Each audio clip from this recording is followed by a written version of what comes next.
has both a downside and upside, or sell side delivery and buy side delivery that overlap one another in the same relative range in price.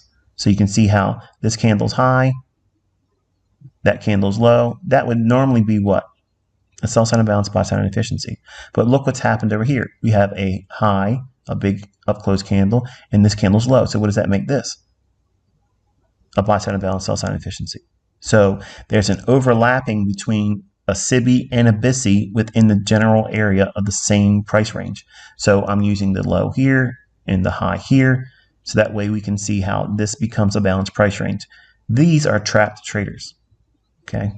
This in here is a trap trader, or trap traders that would have been caught short.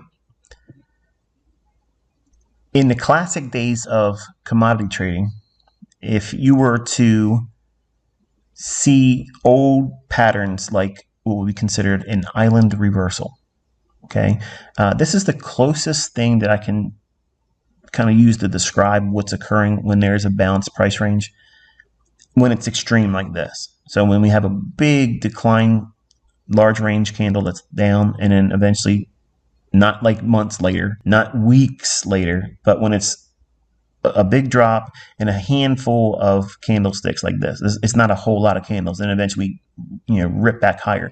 That means that this was someone that's been caught. They're short, and they quickly reprice and leave them down there.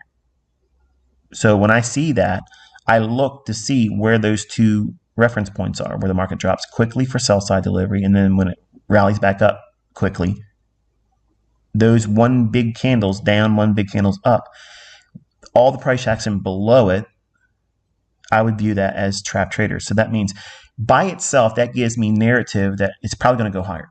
So now cue up the idea of what would it be reaching for? Well, we see it was dropping back down into an inefficiency here, the buy side here, and the